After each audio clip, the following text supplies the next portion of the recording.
বন্ধুরা, আপনিও যদি রোহিত শর্মাকে একজন মহান খেলোয়াড় এবং অধিনায়ক হিসাবে বিবেচনা করেন, তবে আমাদের ভিডিওটি অবশ্যই লাইক করবেন।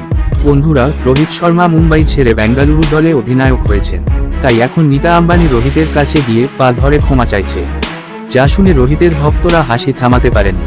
তাহলে রাতারাতি এই অলৌকিক ঘটনা কিভাবে ঘটল, কিভাবে রোহিত শর্মা বেঙ্গালুরুর প্রস্তাব প্রত্যাখ্যান করতে পারলেন না, এবং নীতা ও মুকেশ আম্বানি এখন কি বললেন, সঙ্গে রোহিত শর্মাকে অধিনায়কত্ব এবং কোটি কোটি টাকার প্রস্তাব দেওয়ার এই গোপন খবর, আমরা আপনাকে তার সম্পূর্ণ বক্তব্য দেখাবো।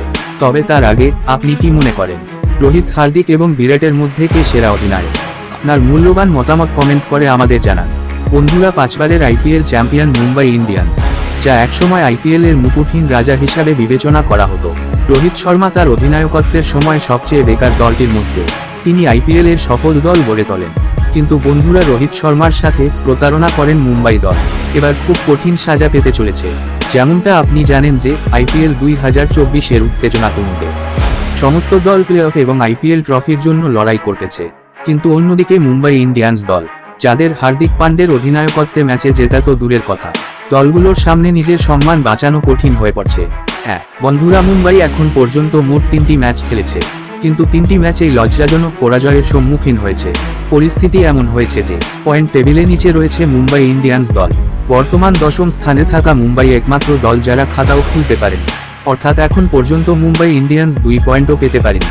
এর চেয়ে লজ্জার আর কি হতে পারে, যেখানে মুম্বাই দলকে হার্দিক পান্ডে পুরোপুরি ধ্বংস করে দিয়েছেন। এখন প্রাক্তন অধিনায়ক রোহিত শর্মা মুম্বাই ম্যানেজমেন্ট এবং নীতা আম্বানিকে 440 ভোল্টের ঝটকা দিয়েছেন। হ্যাঁ বন্ধুরা, এখন তিনি রাতারাতি মুম্বাই ছেড়ে চলে যাওয়ার সিদ্ধান্ত নিয়েছিলেন এবং বেঙ্গালুরুতে যোগ দিয়ে তিনি 2024 সালে বেঙ্গালুরুকে চ্যাম্পিয়ন বানানোর পরিকল্পনা করতে চলেছে। হ্যাঁ বন্ধুরা, খবরটি বের হওয়ার সাথে সাথে বেঙ্গালুরু ম্যানেজমেন্ট রোহিত শর্মাকে এত কোটি টাকা দিয়ে তাদের ক্যাম্পে যোগ দেওয়ার ঘোষণা দিয়েছে। এরপর গোটা আইপিএল বিশ্বে তোলপাড় শুরু হয়।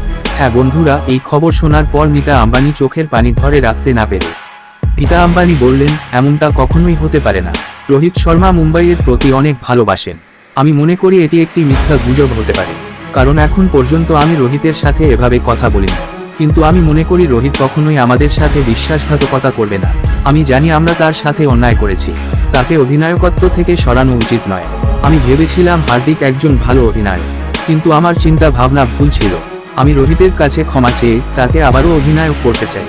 তিনি চাইলে তাকে আবারও অধিনায়ক করতে প্রস্তুত আমি, কিন্তু সে যেন মুম্বাই ছেড়ে কোথাও না যায়। তার বেতন দ্বিগুণ করব, কিন্তু আমি রোহিতকে কখনোই যেতে দেব না। হ্যাঁ বন্ধুরা, শুধু তাই নয়, এটি ছাড়াও মুকেশ আম্বানির বলেছিলেন যে আমি রোহিত শর্মাকে আমার হৃদয় থেকে শ্রদ্ধা করি।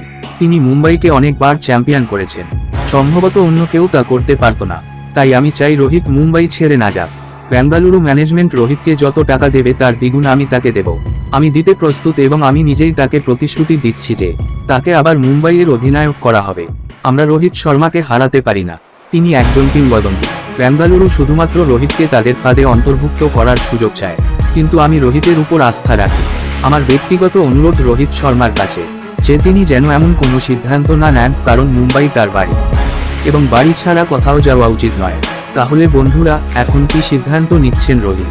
এটা খুবই আকর্ষণীয় হতে চলেছে। কিন্তু আপনি কি রোহিত শর্মাকে বেঙ্গালুরুর অধিনায়কত্ব দেখতে চান?